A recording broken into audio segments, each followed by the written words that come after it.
Inflação tem forte queda e fecha o mês de maio em 0,23%. E você vai ver também. O preço da carne deve cair 10% até o fim do ano. Taxa de analfabetismo cai no país, mas 9 milhões e 600 mil brasileiros ainda não sabem ler e escrever. Milhares de pessoas são retiradas da região inundada na Ucrânia. A ONU afirma que ainda não é possível avaliar as dimensões da catástrofe. Bia Haddad faz história. Brasileira vence a adversária da Tunísia e está nas semifinais de Roland Garros. Essas e outras notícias você confere a partir de agora. Olá, boa tarde. Aqui você sempre é muito bem-vindo. Nós estamos ao vivo, agora são 13 horas e 3 minutos pelo horário de Brasília. E a partir de agora você acompanha comigo as notícias do Brasil e do mundo desta quarta-feira, véspera de feriado. E olha só, eu começo falando de economia. A inflação teve uma forte queda em maio e ficou em 0,23%. O resultado aumenta muito as chances da queda nos juros do país. Com a desaceleração anunciada pelo IBGE, a inflação passa a acumular alta de 3,94% no acumulado dos últimos 12 meses. O menor nível desde outubro de 2020, equivalente a 3,92%. O resultado mantém a trajetória de queda da inflação anual, iniciada em maio do ano passado, e corresponde à manutenção pelo terceiro mês seguido do IPCA dentro do intervalo da meta pré-estabelecida pelo governo para 2023, de 3,25%, com margem de tolerância de 1,5 ponto. Ainda que o cenário represente uma queda dos preços, o Banco Central avalia que a chance do IPCA fechar o ano dentro da meta ainda é de apenas 17%. Já os analistas do mercado financeiro prevêem alta de 5,69% do índice no acumulado dos 12 meses, encerrados em dezembro. No mês, a perda de ritmo do índice de preços foi guiada pelas deflações dos grupos de transportes, com destaque para recuos nos preços das passagens aéreas, além do resultado de combustíveis, por conta das quedas do óleo diesel, da gasolina e do gás veicular. E olha, agora uma boa notícia, principalmente para quem gosta de churrasco. As projeções apontam que o preço da carne para o consumidor deve cair mais de 10%. A redução no custo dos produtores deve ser parcialmente repassada ao mercado. Os preços dos alimentos têm ficado mais baratos, mas poucos itens vão ter quedas tão fortes neste ano quanto a carne. Segundo as projeções, até o fim de 2023, o preço da carne vendida ao consumidor deve despencar. O movimento é um efeito direto da queda do preço do boi gordo no exterior, que deve ser parcialmente repassado ao mercado interno. Uma nova projeção da equipe da corretora Ativa Investimentos estima que as carnes devem chegar a dezembro de 2023 com queda de 11,4% no preço, medido pelo IPCA, a inflação oficial do Brasil. No relatório anterior, a estimativa era de queda muito menor, de 4,4%, de acordo com o índice do Centro de Estudos Avançados em Economia Aplicada da USP. Para os produtores, o preço do boi gordo acumula queda de quase 25% desde maio do ano passado. O preço da saca de milho também caiu quase 38% e da soja em torno de 30% no mesmo período. O preço dos grãos usados para alimentar os animais está diretamente relacionado aos custos da proteína animal. Além das carnes, o efeito da queda nos grãos também deve fazer despencar o preço de óleos e gorduras em quase 15% até o fim do ano. E a Câmara dos Deputados aprovou hoje a medida provisória do Minha Casa Minha Vida por regime remoto. A votação da MP, que vence na próxima semana, foi pautada pelo presidente da Câmara, Arthur Lira. Agora o texto segue para o Senado. O texto foi aprovado pela comissão mista na semana passada com alterações, entre elas o fim do monopólio da Caixa como operadora do programa. A votação nas duas casas tem que acontecer até o dia 14 de junho para a norma não perder a validade. A proposta mantém a principal característica do novo Minha Casa Minha Vida, que é o retorno da faixa 1, destinada a famílias com renda de até 2 salários mínimos ou R$ 2.640.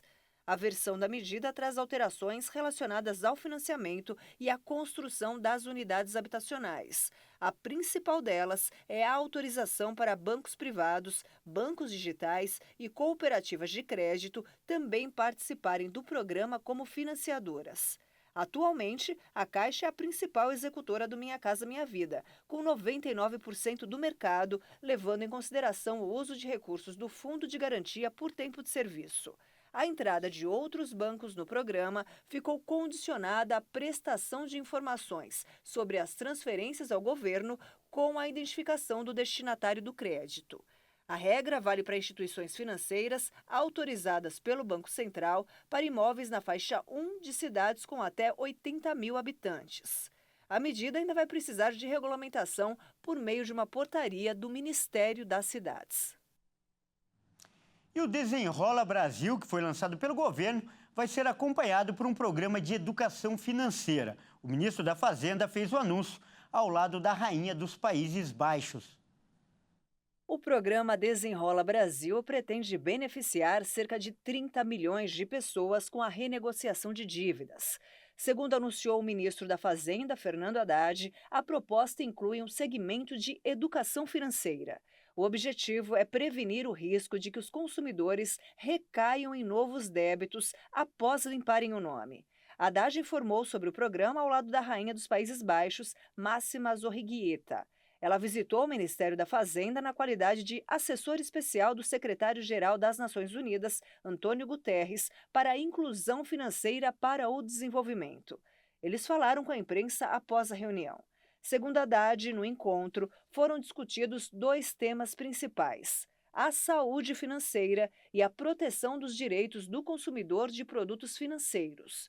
O ministro informou que ela colocou o escritório das Nações Unidas à disposição do Brasil para que esse intercâmbio possa ser feito.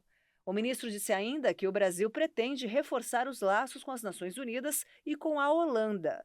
Antes de ir a Brasília, a rainha visitou São Paulo, onde participou de reuniões com executivos de instituições financeiras e visitou pequenos empreendimentos, alguns administrados por mulheres.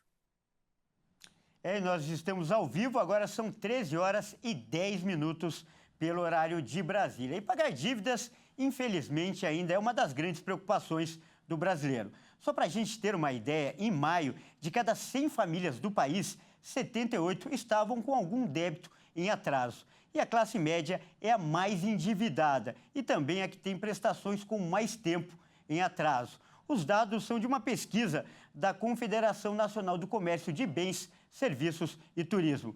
E agora, esse programa do governo que a gente acabou de falar, o Desenrola Brasil, surge como uma esperança para deixar todas essas contas em dia.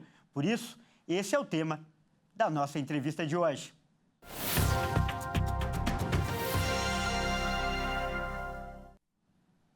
Olha, para falar sobre esse assunto, nós vamos conversar agora com um especialista, o Alessandro Azzoni, que é economista e também advogado ambiental. Alessandro, grande prazer falar com você de novo. É um prazer estar com vocês e com os telespectadores.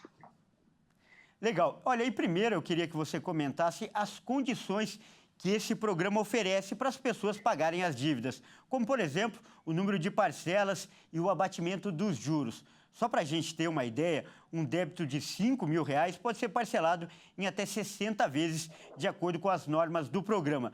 São condições melhores do que aquelas que a gente encontra no mercado atualmente?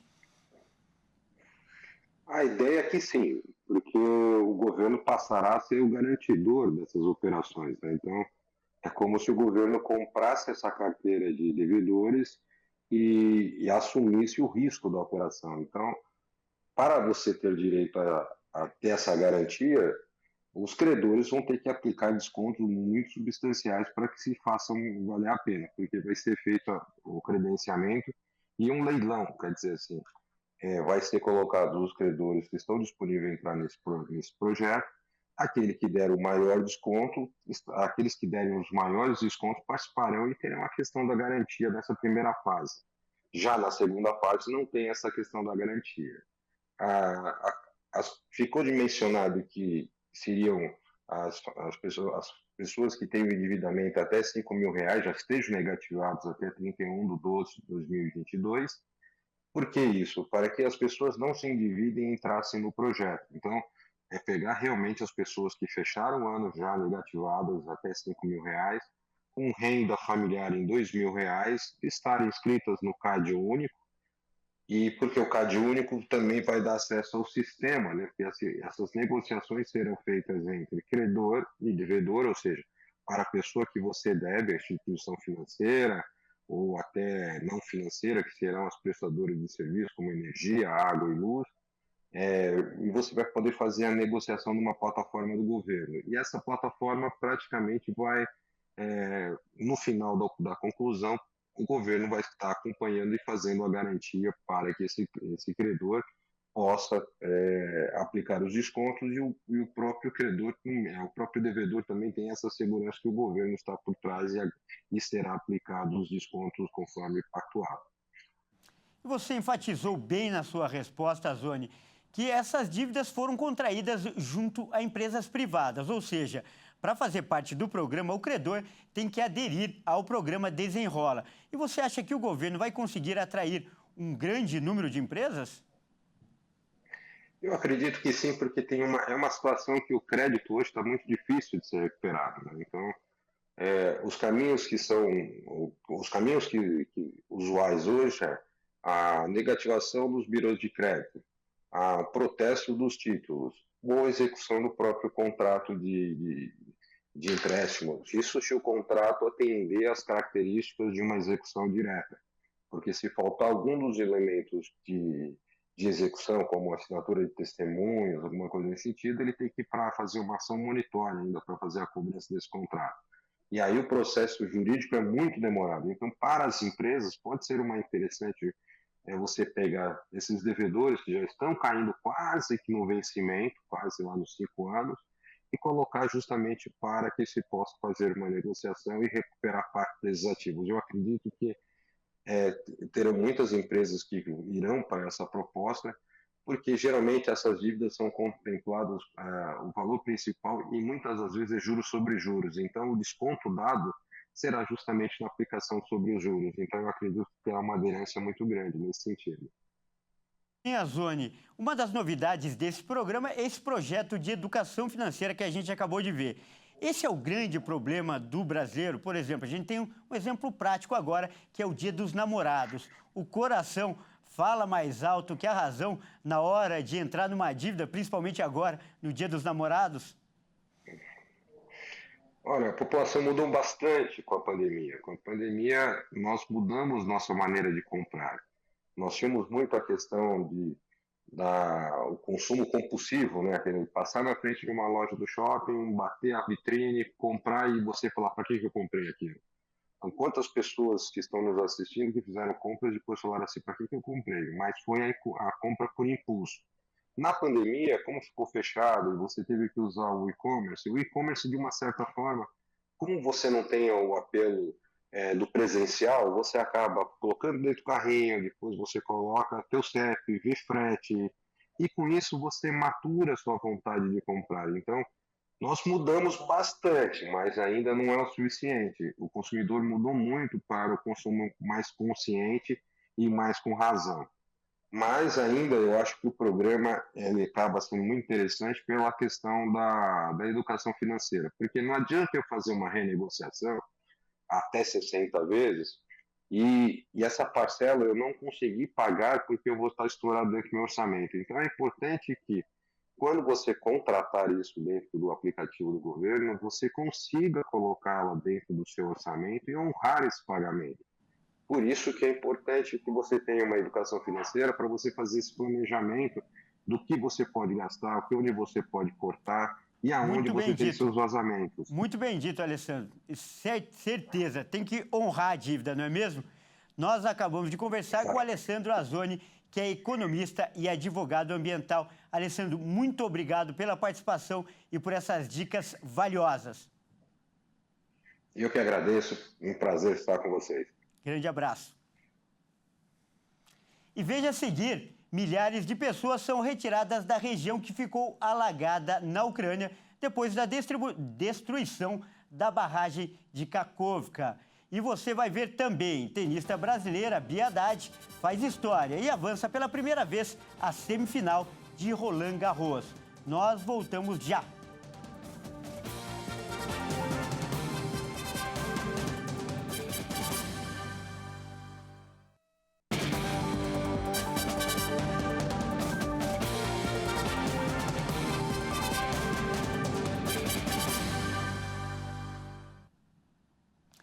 Nós estamos de volta ao vivo, você é muito bem-vindo. São 13 horas e 20 minutos pelo horário de Brasília. E eu trago agora os destaques internacionais. E olha só, a Ucrânia continua nesta quarta-feira a retirada de milhares de moradores depois da destruição parcial da represa hidrelétrica de Kakhovka, que ficou inundada e acabou inundando várias localidades ao longo do rio Dnieper e provocou intensa troca de acusações entre Moscou e Kiev. A ONU afirmou que a exata dimensão da catástrofe só vai poder ser plenamente avaliada nos próximos dias, mas as consequências são graves e há impossibilidades de enviar a ajuda a milhões de pessoas afetadas devido aos riscos de contaminação por minas e artefatos explosivos.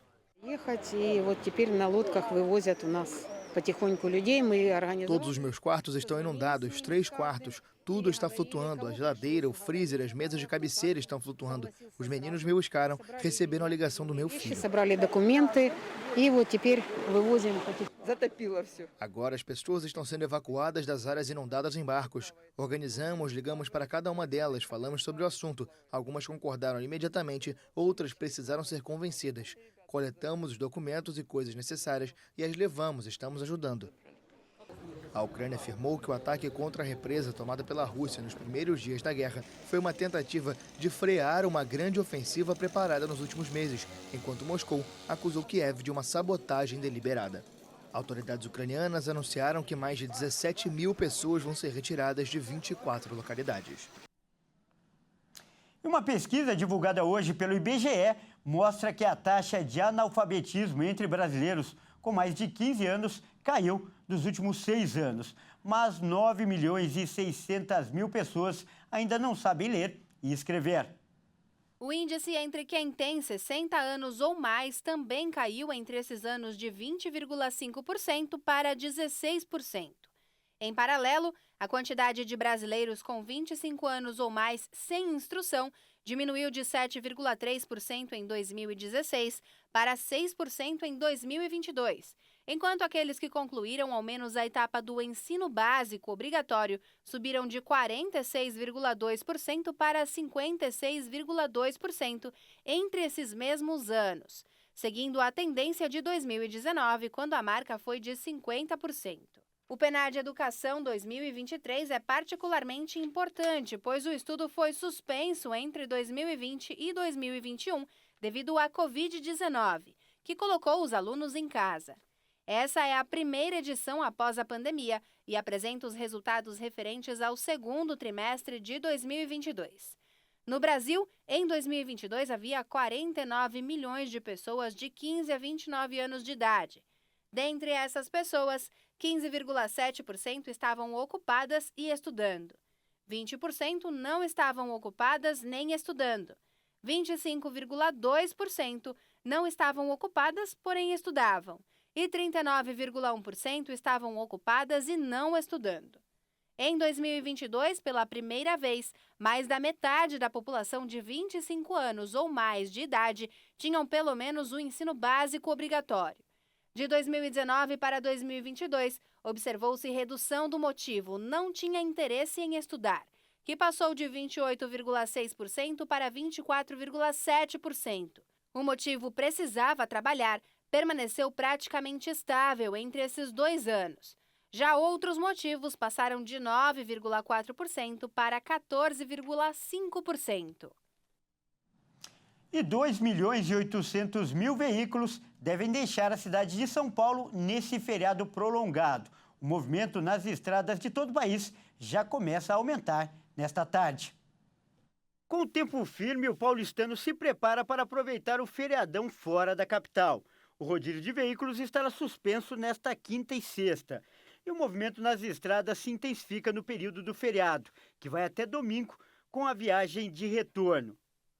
As estimativas da Agência de Transporte do Estado de São Paulo indicam que cerca de 2.800.000 veículos devem seguir em direção ao litoral e ao interior paulista pelas principais rodovias estaduais de saída da capital e da região metropolitana de São Paulo. O movimento deve se intensificar a partir do início da noite desta quarta-feira. A Polícia Rodoviária Federal também iniciou a Operação Corpus Christi nas rodovias de todo o país. Este ano, o foco está nas principais infrações que foram flagradas nas últimas operações em feriados, como a falta de uso de cinto de segurança. A intenção é garantir mais segurança e uma viagem tranquila para todos. Os policiais federais também devem combater as causas da maioria dos acidentes em rodovias federais: excesso de velocidade, ultrapassagem em local proibido e mistura álcool e direção. E hoje é um dia histórico para o esporte nacional. Depois de 22 anos, o Brasil volta às semifinais do Roland Garros. A tenista brasileira Bia Haddad marcou uma virada heróica sobre a número 7 do mundo e se torna, assim, a primeira brasileira a chegar nessa fase da competição desde 1968. Era a rival mais difícil no caminho até aqui. Do outro lado da rede, Ons Jabeur, conhecida como uma das jogadoras mais talentosas do circuito. Só havia perdido um set em Paris. Mas Beatriz Haddad Maia aprendeu a ignorar qualquer pressão. Ao superar um início com muitos erros, a brasileira foi ao limite para virar o jogo. Bia venceu a tunisiana por 2-1 e parciais de 3-6, 7-6 e 7-5. A brasileira segue acumulando feitos em Paris. Na era aberta, é a primeira brasileira a se classificar para uma semifinal de Grand Slam. Com a vaga nas semifinais, Bia segue os passos de Maria Esther Bueno, a única brasileira a chegar às semifinais em Roland Garros. Foi finalista em 1964. Além disso, é a brasileira a ir mais longe em um Grand Slam desde a própria Maria Esther em 1968. Bia ainda espera por sua rival na semifinal. A brasileira vai encarar a vencedora do duelo entre a polonesa Iga Swiatek, número 1 do mundo, e a americana Coco Gauff, sexta no ranking. O jogo será nesta quinta-feira. Bom, essa edição fica por aqui. Obrigado pela sua companhia e até mais.